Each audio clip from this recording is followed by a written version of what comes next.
안녕하세요. 대성매매 국어 강사 김재마입니다. 오늘 설명의 순서는 먼저 6평의 특징을 좀 설명드리고 이 6평을 통해 학생들이 9평과 수능을 어떻게 대비해야 되는지 이 방향을 먼저 분석을 좀 드리도록 하겠고요. 이것과 연결되어 있는 이제 저의 강좌의 특징 이렇게 좀 안내를 드리도록 하겠습니다. 일단 6평이 딱 끝나고 나면 학생들에게 훅 와닿는 게 뭐냐면 점수, 등급, 난이도입니다. 근데 점수나 등급이나 난이도는 변하는 겁니다. 6평 때 괜찮은데? 하다가도 9평 때 왔더 이럴 수도 있고요. 6평 때 쉣 하다가 9평 때 할 수도 있어요. 점수나 등급은 변화하는 겁니다. 하지만 이번 6평은 학생들에게 남긴 게 있습니다. 평가원의 일관된 패턴이 그대로 남아있다는 게 가장 중요한 포인트입니다. 일단 이번 시험에서 학생들이 법지문과 과학기술지문과 인문지문 이러한 독서 지문들과 이제 문학의 갈래별 방식들이 출제가 됐는데요. 이번 세트는 늘 교육부가 브리핑하던 것과 마찬가지로 수능의 본질을 그대로 담고 있는 시험이었습니다.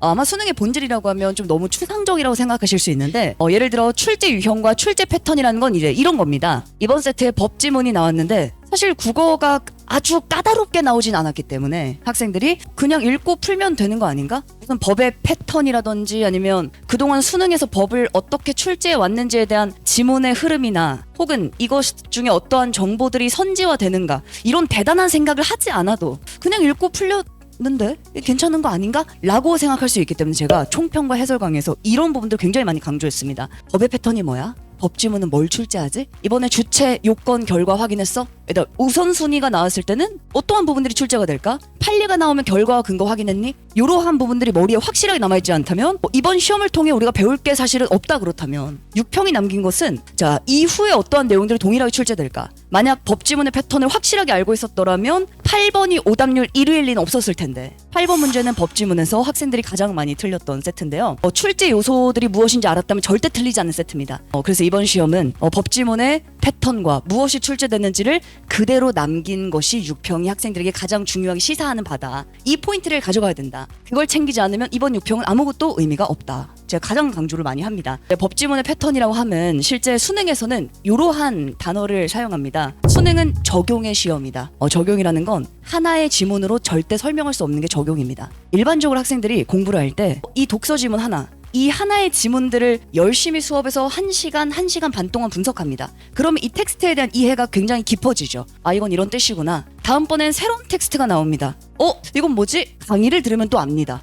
이게 이런 뜻이구나. 그래서 학생들이 이렇게 말하죠. 국어는 사후적이다. 내가 배워야 한다. 내가 혼자서 갈 수가 없다. 라고 얘기합니다. 이것은 수능식으로 학습을 하지 않아서 그렇습니다. 실제 수능이라는 건 적용이 가능해야 됩니다. 하나의 지문이 아니라 하나의 지문으로는 절대 수능 말할 수 없습니다. 그동안 법지문군을 관통하는 여기 나왔던 내용들은 여기도 나와야 되고 여기도 나와야 되고 여기도 나와야지만 수능 때도 동일하게 적용할 수 있습니다. 그래서 평가원은 지문이라는 단어가 아니라 평가원을 분석한 대다수의 논문들을 보면 지문군이라는 표현을 사용합니다. 학생들이 가장 많이 공부한 텍스트는 기출인데요. 사실 기출 문제를 왜 몇 달 동안 공부한다 생각하세요? 기출 문제는 이미 출제가 됐기 때문에 앞으로 절대 출제될 가능성이 없습니다. 하지만 몇 달 동안 기출을 공부하죠. 그 이유는 법 그동안 기출을 관통하는 기준과 패턴이 일관되기 때문입니다. 근데 실제로 학생들이 공부할 땐 이 기준이나 규칙을 공부하는 게 아니라 단순히 하나의 지문의 내용을 공부하고 끝내는 경우가 많습니다. 이번 6평은 그동안의 기출이 지나왔었던 이 일관된 패턴을 그대로 지나왔던 시험이고 작년 수능도 마찬가지, 작년 9평, 6평도 마찬가지입니다.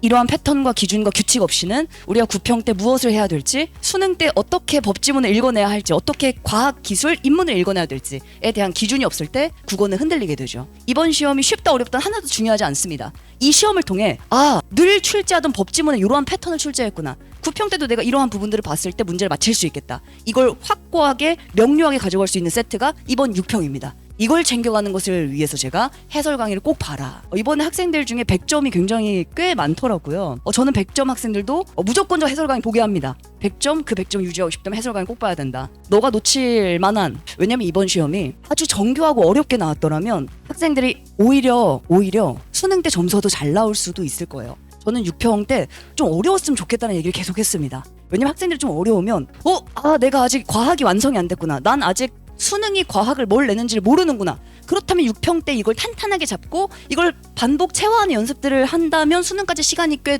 괜찮습니다. 근데 6평 때는 좀 시험이 이 정도의 의식을 가지고도 풀 수 있게끔 널널하게 나왔다면 9평 때나 수능 때는 그렇지 않을 수 있습니다. 변별력을 줬을 때 학생들이 내가 법이 이 포인트가 중요해라는 부분이 확고하지 않다면 어려운 난도로 시험이 출제가 됐을 때 이 정도의 의식을 요구할 때는 문제를 틀리게 될 수 있습니다. 근데 그때는 이미 9평이면 수능이 한 달 반밖에 안 남았을 때예요. 그래서 이번 시험이 조금 얄밉다.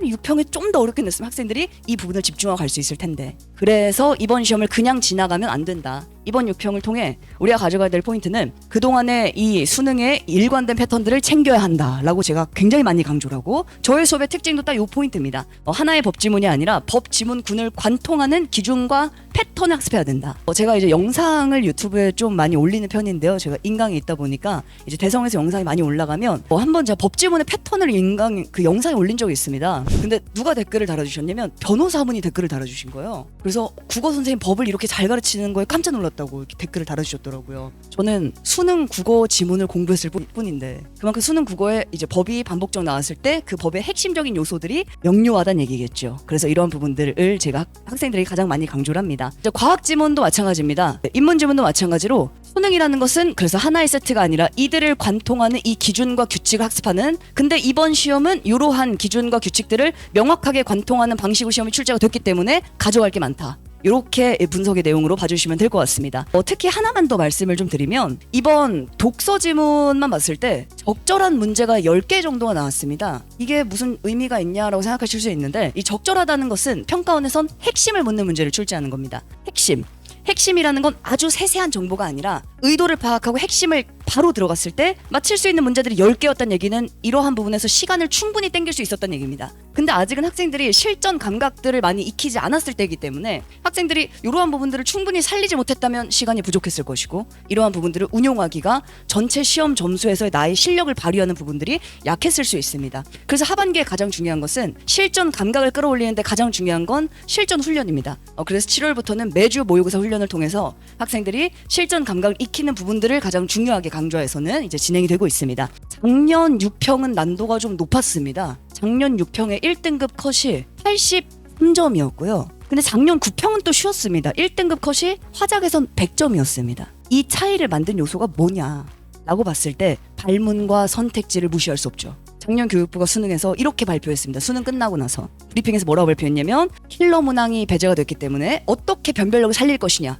변별력은 발문과 선택지로 변별력을 살린다라고 발표했죠. 그 기조가 그대로 유지되는 것이 역시 6평의 시험도 마찬가지인데, 이번 6평은 이러한 발문과 선택지가 어렵게 살린 문항들이 별로 없었기 때문에 학생들이 그래도 좀 까다롭지 않다라고 생각했던 것뿐입니다. 그래서 이번 시험은 난이도나 점수는 중요하지 않습니다. 9평 때는 이런 부분들을 적극 활용하고 적극 살리는 변별력들을 살려낼 것이기 때문이죠. 이러한 부분들에 대한 감각들을 학생들은 실전 훈련을 통해서 가장 깊이 있게 익히고 이해할 수가 있을 겁니다. 이러한 부분들을 제가 많이 가장 강조를 하고 있습니다. 일단 문학에 대한 설명을 조금 더 드리면, 그렇다면 문학도 마찬가지입니다. 문학의 경우는 가장 중요한 게 이삭습입니다. EBS 같은 경우도 이번에 51% 연계, 이번 시험은 학생들 표현으로 연계 빠를 좀 잘 받을 만한 시험이었습니다. 한마디로 내가 EBS를 좀 공부했으면 아는 작품 나왔으니까 괜찮은데? 이렇게 생각할 수 있는 시험이었는데요. 저는 그래서 더 학생들에게 경계해야 된다 얘기합니다. EBS 작품들을 학생들이 어떤 식으로 공부를 많이 하냐면, 이 작품을 내가 알면 문제를 맞힐 수 있겠지? 작품에 대한 이해를 가지고 시험에 들어갑니다. 이건 내신식 공부죠. 내신은 이 작품에 대한 이해도를 묻는 시험이 출제가 됩니다. 수능은 그렇지 않습니다. 수능은 이 아는 작품도 다른 포커스로, 아는 작품도 어렵게 판단하게끔 만드는 게 수능인데, 그래서 작년까지 가장 많이 나왔던 말이, 혹시 이런 말 들어보셨나요? 연계 무용론이라는 말 혹시 들어보셨나요? 굉장히 안타까운 말이죠. 연계가 아무런 쓸모가 없다는 뜻입니다. 그래서 학생들이 내가 연계 공부를 이렇게 많이 투자하고 공부를 그렇게 많이 했는데 왜 도움이 안 되지? 라고 반응했던 게 연계 무용론입니다. 이런 반응이 왜 나왔을까? 요건 제가 하나 사례를 좀 들어드릴게요. 이제 작품 올해도 EBS 출제가 되셨고요. 이제 굉장히 유명한 시모 시인이라고 계십니다. 그분께서 이제 이분의 시가 수능과 평가원에 여러 번 나왔는데, 자신의 작품이 모의고사 나왔을 때 문제를 한번 풀어보셨어요. 총 4문제가 나왔습니다. 몇 문제 맞히셨을 것 같으세요? 2문제 정도? 반타작 정도 이렇게? 한 문제?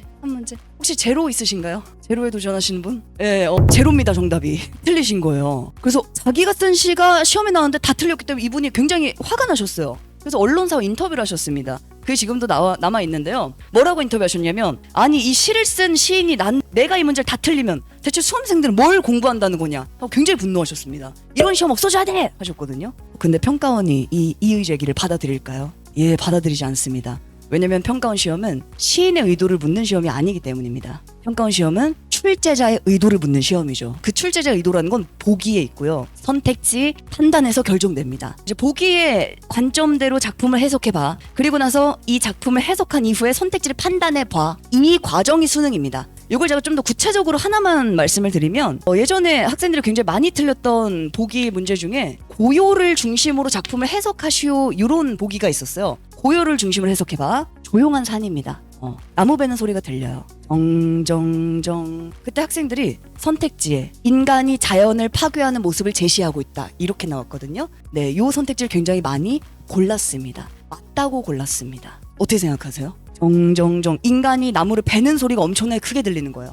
틀렸죠. 왜냐면 베는 소리가 들린다는 얘기는 그만큼 산이 조용하다는 뜻입니다. 이렇게 포커스를 주는 거예요. 예를 들어 인간과 자연의 관계를 기반으로 이 시를 해석해봐라고 했다면, 나무 베는 소리가 크게 울려 퍼진다? 폭력적인 사피엔스, 이럴 수 있겠죠. 네, 굉장히 잔인한 인간성, 이라고 볼 수도 있겠지만 이 세트는 포커스가 고요였습니다. 그렇다면 고요를 기반으로 작품을 읽어봐. 그 보기를 적용하고 이 내용을 통해 선택지를 판단해봐. 이 과정의 강화가 수능이 요구하는 학생들의 문학을 사고하는 방식입니다. 근데 대다수 학생들은 이쪽만 공부하고 시험장에 들어갑니다. 그렇기 때문에 나는 이 작품을 아는데 왜 별로 도움이 안 되지? 혹은 내가 암기한 방향과 다르게 나올 때도 있습니다. 나는 이렇게 기억하고 들어갔는데 왜 이게 틀렸지? 그래서 뉴스에 나온 일들도 굉장히 많죠. 수능식으로 학습을 해야 되기 때문입니다. 그래서 문학작품은 하나의 작품들을 내신처럼 암기하는 거 의미 없다. 이 작품을 수능이 어떻게 다루는지 보기를 적용하고 이 작품을 기반으로 선택지를 판단하는 그 사고를 연습하는 것이 수능이다. 이걸 가장 더 강조해야 되는 게 이번 6평입니다.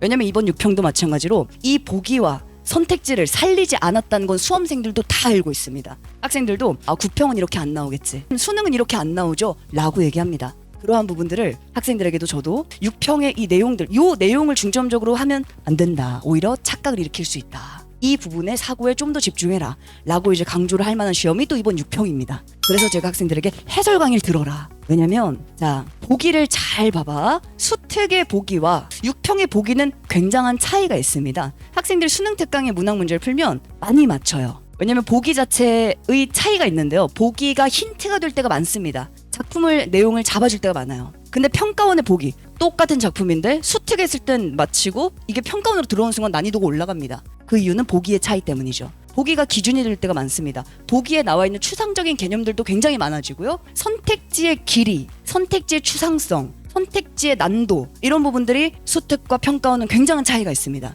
이러한 부분의 감각들을 학생들이 많이 익혀야지만 실전에서도 내가 문학은 이렇게 처리해야 되는구나 라는 수능식의 감각들을 갖추게 됩니다. 그 감각들은 단순히 작품들을 열심히 분석하고 공부하는 데서 나오지 않습니다. 그래서 제가 이런 부분들을 항상 수업에서는 이러한 과정에 집중해라. 특히 아까 시인분께서 너무 자신의 분노를 이제 언론사 인터뷰하시면서 시로 표출하셨어요. 시를 창작을 하셨는데요. 그 시 제목이 너구리입니다. 너는 구리다, 이런 시예요. 그래서 제가 항상 학생들에게, 얘들아 너구리의 교훈을 잊지 말아라. 우리는 이 작품 하나를 아는 것이 목적이 아니다. 어떤 작품이 나오더라도 이걸 해석할 수 있는 수능식의 패턴을 알아야 되고 이걸 기반으로 선택지를 판단할 수 있는 그 능력이 있어야 된다 라는 부분을 늘 수업에서 실전적으로 강조하고 있습니다. 실제로 작년 6평과 9평만 비교를 해보더라도 작년 9평은 아까 제가 1등급 100점이라 말씀드렸고 작년 6평은 1등급 83점이라 말씀드렸는데요. 그 두 가지 차이를 만들어낸 건 선택지입니다. 현대소설만 딱 비교해봐도 이 두 가지는 단순히 길이의 차이뿐 아니라 어떤 차이가 있냐면 선택지에 활용되어 있는 어휘도 차이가 있습니다. 이 선택지를 판단하는 사고의 방향도 완전히 반대입니다. 이 경우는 답을 생각하고 다이렉트로 접근해서 정답을 핵심을 골라내는 유형이고, 이 경우는 하나하나의 세세한 정보들을 지문과 비교하고 확인해 나가면서 선택지를 제치는 스타일인데, 이러한 부분들에 대한 조절이 없이 학생들이 문제 유형에 대한 감각이 없으면 그냥 읽고 그냥 잘 푸는 거 아닌가라고 생각해요. 하지만 이 수능 시험은 전략입니다. 어떠한 유형에 따라 어떠한 유형을 내가 풀어내는지에 대한 방식에 대한 조절과 차이가 없다면 절대 최상위의 등급은 받을 수 없습니다. 네, 이러한 부분들을 늘 실전 훈련을 통해서 이러한 사고들을 학습해 나가는 게 저의 수능의 가장 큰 특징이라 말씀드릴 수가 있겠습니다. 저는 이제 제가 이 논문에 대한 얘기를 많이 하는데 실제로 그 논문에서 평가원의 수능과 평가원 시험을 분석한 논문들을 보면 사실 결론만 말씀드리면 수능은 적용의 시험이다, 심지어는 예측의 시험이다라고 얘기합니다. 예측. 이번 6평에 법지문이 이렇게 나왔네. 9평 때는 뭐가 출제가 될까?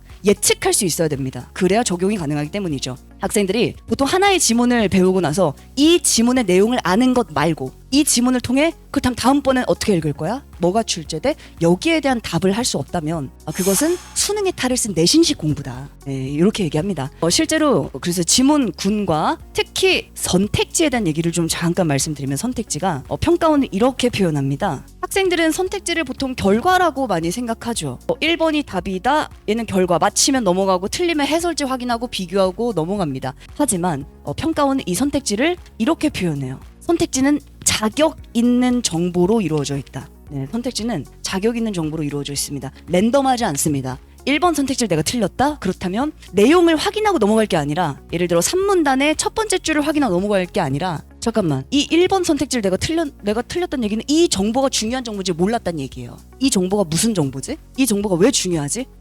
내가 법에서 주체를 구분하지 못했구나. 내가 기술에서 구성 요소의 기능을 보지 못했구나.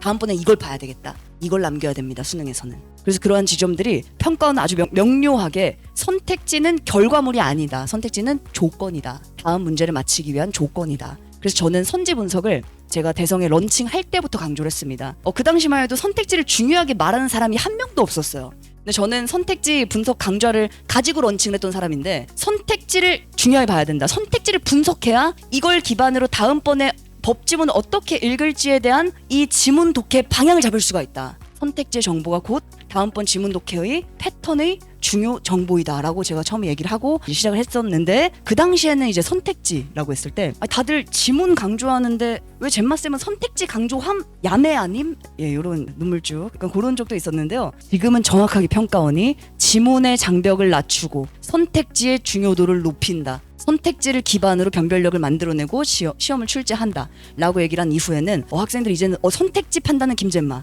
이런 얘기들이 굉장히 많습니다. 그래서 실제로 선택지는 규칙이 있고요. 그러한 패턴을 기반으로 출제자의 의도가 그대로 담긴 건 선택지입니다. 그래서 선택지와 지문 독해를 중심으로 하나에서 끝나는 게 아니라 이 전체를 관통하는 기준과 규칙을 남기는 게 수능입니다. 그래서 제가 이걸 좀 직관적으로 학생들에게 좀 와닿게 하기 위해서 제가 수업 때 보통 구호를 좀 외칩니다. 학생들이 좀 피곤해할 때. 지문 하나 의미 없다. 지문 100개 관통하는 기준 찾자. 이렇게 외칩니다.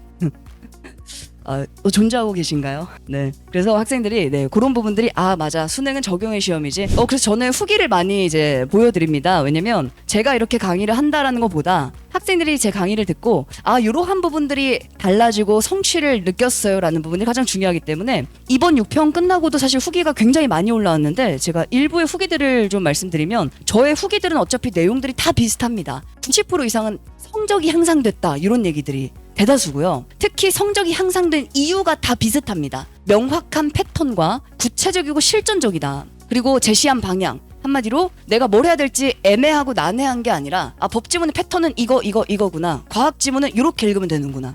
기행가사는 요게 출제되는구나. 이 명확한 기준을 가지고 적용했더니 어떻게 풀어야 될지 알겠다라는 후기들이 저의 후기의 대다수의 후기들입니다. 그래서 제가 입시 결과가 상당히 좋습니다. 앞에도 여기 입시 합격 명단을 제가 붙여놨는데요. 사실 이렇게 당당하게 합격 명단들을 공개하는 강사가 또 많지는 않습니다. 저는 늘 입시 결과가 좋았기 때문에 학림에서만 제가 이제 2년 동안 굉장히 많은 학생들을 이제 시켰고요. 학생들의 점수를 만들어냈다라고 말씀드릴 수 있겠습니다. 이 친구 같은 경우는 서울대학교 의예과를 이 당시에 수능에서 딱 2개를 들렸던 학생이에요. 이 친구가 인터뷰를 처음에 할 때 국어가 잘 풀리니까 전 과목이 잘 풀렸다. 요 얘기를 듣고 제가 굉장히 뿌듯하더라고요. 국어가 또 1교시이기 때문에. 이 친구는 서울대 의대를 다니고 있는데 이제 의대 포함해서 다른 의대도 5관왕을 다 붙었던 학생입니다. 이 친구의 인터뷰 중에 어떤 지문을 보더라도 평가원 기출을 학습할 때와 유사한 느낌 받을 수 있다. 이게 가장 중요한 지점입니다. 수능은 그래서 적용이 가능해야 됩니다. 뭘 보더라도 동일하게 이게 사설 모의고사든 이게 평가원 6평이든 9평이든 수능이든 그동안 새로운 문제지만 내가 머릿속에 있던 것들을 써먹는 게 실전에서는 가장 중요합니다. 써먹을 수 있다는 얘기는 반복된다는 얘기입니다. 내가 그동안 공부해왔던 패턴들이 그대로 새로운 텍스트에도 적용될 수 있다는 얘기입니다. 이게 실전에서 가장 중요한 감각입니다. 네, 이러한 기준과 규칙을 명확하게 학습을 할 수 있게끔 구성된 게 저의 강조하기 때문에 실제로 많은 학생들은 가장 실전적이다라는 반응을 많이 합니다. 그래서 구평과 수능을 대비하는 저의 강좌는 한수 실전 모고를 와서 풀세트로 80분 동안 풉니다. 그리고 그 내용들을 바로바로 이러한 독서는 주제별로, 문학은 갈래별로 명확한 패턴과 출제 포인트를 아주 명시적으로 학습하는 강좌이고요. 이런 부분의 훈련을 통해 실전성을 강화하는 강좌라고 말씀드릴 수 있겠습니다. 네, 마지막으로 관리 시스템을 좀 설명드리면 제가 가장 많이 강조하는 건 이 오답 노트입니다. 아까 말씀드린 것처럼 학생들이 보통은 내가 이 선택지를 틀렸네? 해설지에는 안 써 있습니다. 해설지에는 내용이 써 있을 뿐입니다. 근데 N명의 학생들이 문제를 풀면 이 선택지를 골랐을 때 N개의 이유가 나옵니다. 나는 이걸 왜 틀렸지? 나는 머릿속에 무슨 생각을 못했을까? 내가 이 인문지문에서는 이 사람의 주장과 개념 정의를 체크해야 된다는 걸 몰랐구나. 이게 잡혀야 된다는 거죠. 그래서 늘 첫째, 사고의 과정. 나는 왜 이 오답을 골랐지? 두 번째, 나는 어떻게 해야 올바른 정답을 골라낼 수 있지? 사고의 과정이 필히 들어가야 하는 게 오답 노트입니다. 그래서 제가 오답 노트를 매주 제출하게 하는데요. 이러한 사고의 과정을 통해서 단순히 하나의 텍스트에서 끝나는 생각이 아니라 이 텍스트를 기반으로 내가 다음번에 새로운 텍스트를 봤을 때 어떤 부분을 적용해야 될까? 내 머릿속에 공백이 뭐였을까? 그 공백을 채우기 위해서는 어떠한 정보를 내가 중요하게 보고 그 부분을 집중 반복해야 되지? 라는 부분들은 다 노트에 들어있기 때문에 저는 오답 노트를 학생들이 제출하면 이제 우리 조교쌤들이 1대1로 피드백을 아주 꼼꼼하게. 작년에도 저희 지금 학림 조교들은 다 여기 학림에서 수업을 들었던 조교들이에요. 주로 앞자리에 이렇게 있었던 조교들이 또 수능 국어 만점 받고 지금 즐겁게 조교하고 있고 이제 이런 친구들입니다. 그래서 그 친구들이 자신들도 이렇게 공부를 해왔었고 그러한 부분들의 중요성을 잘 알고 있기 때문에 피드백을 이제 1대1로 꼼꼼하게 이렇게 진행하고 있습니다. 그리고 제가 마지막으로 이제 학생들이 오답 노트를 작성할 때 제가 늘 말씀드리는 사례 하나가 있어요. 이 친구는 평이 끝나고 제가 수업에 들어왔을 때 굉장히 그 밝은 표정으로 앉아있더라고요. 아주 웃고 있어서 제가 시험을 굉장히 잘 봤나 보다 물어봤습니다. 잘 봤어? 이렇게 물어보니까 4등급 받았어요. 그러더라고요. 4등급을 간신히 받았더라고요, 이 친구가. 그래서 그날 이제 저와 상담을 했습니다. 왜 웃었니? 이렇게 물어봤죠. 그랬더니 그 친구가 이제 하는 말이 쌤, 제가 이번 시험은 좀 많이 틀렸는데 수능 때는 자기가 뭘 해야 될지 정확하게 알았다는 거예요. 이번 시험을 분석해보니까. 그래서 제가 그래? 근데 이 친구의 노트가 있었어요. 제 노트를 보니까 1번 내가 이러한 정보를 놓쳐서 다음번 수능엔 이러한 정보를 봐야 되겠다. 내가 구성 요소의 구조를 놓쳤구나. 다음번에 이 부분들을 내가 집중해서 봐야지. 이 내용이 너무나 수능식으로 잘 써 있는 거예요. 그래서 제가 너는 지금 너의 점수 신경 쓰지 말고 너는 수능 때 이렇게만 하면 넌 무조건 맞힐 수 있다. 그리고 그 친구를 제가 또 하나 믿었던 것 중 하나가 노트에 이렇게 아래쪽에 계속 같은 말을 써놨더라고요. 멋진 나 이렇게 써놨어요. 노트 제일 뒤에는 내가 어려우면 남들은 불지옥이다 이렇게 써있더라고요. 그래서 내가 어려우면 남들은 좀 괜찮을 수도 있는데 자신감이죠 이게. 그래서 제가 이 친구 기세가 있다. 공부는 기세다. 이 친구가 이제 근데 문제는 수능이 한 달 반 뒤라는 거였어요. 이걸 체화할 시간이 좀 필요한데 말이죠. 근데 이제 이 친구가 수능 끝난 이후에 혹시 점수가 몇 점이었을 것 같으세요? 인생이 또 그렇게 녹록하지만은 않잖아요. 근데 이 친구 수능 때 100분이 100 받았습니다. 그래서 자기가 원하는 여기 H대학교를 들어가서 아주 신나게 잘 다니고 있습니다. 제가 그러니까 시험이 끝난 다음에 이 친구의 노트가 너무 탐이 나더라고요. 후배들을 위해 이 노트를 좀 주면 어떨까. 그래서 제가 계속 컨택을 했었어요. 노트 줄래? 쌤 알겠습니다. 노트 언제 줄 거야? 쌤 드릴게요. 하더니 군대를 갔습니다. 네. 그래서 제가 항상 학생들에게 이렇게 자신감을 가져야 된다. 학원에서는 학생들에게 사랑으로 하는 아까 사랑받는다고 소개해 주셨는데 저도 사랑으로 억압과 착취를 이제 많이 합니다. 그래서 집에서는 어떤 지지와 응원을 좀 많이 보내주셨으면 좋겠고 저의 강좌의 특징은 아주 명확하게 수능 전체를 관통하는 이 독서 지문의 패턴과 문학은 갈래를 관통하는 해석의 방식과 선지 판단 방식 이것을 매우 수능식으로 가르친다 라고 말씀드릴 수 있겠고요. 사실 제가 6평, 9평 해설 강의가 끝나면 대성에서도 인기가 쫙 올라갑니다. 학생들이 와 자기는 그동안 6개월 동안 공부하면서 이러한 패턴이 있다라는 걸 처음 알았다고 얘기를 하는 수험생들이 굉장히 많아요. 대다수의 수험생들이 내가 국어를 못하는 게 아니었구나. 내가 수능 국어에서 어떻게 읽어야 될지를 몰랐던 거구나. 이 기준이 너무나 근데 명확하다. 너무나 명확하고 간결하다. 나도 할 수 있겠다. 이런 얘기들 굉장히 많이 하고요. 그렇게 유입된 학생들이 저는 해설강 이후에 굉장히 많습니다. 그 친구들이 실제로 점수로 보여주는 게 또 저의 강의이기도 하기 때문에 저의 강좌에 대한 설명은 이렇게 드리도록 하겠고요. 저는 또 강의에서 또 만나 뵙겠습니다. 감사합니다.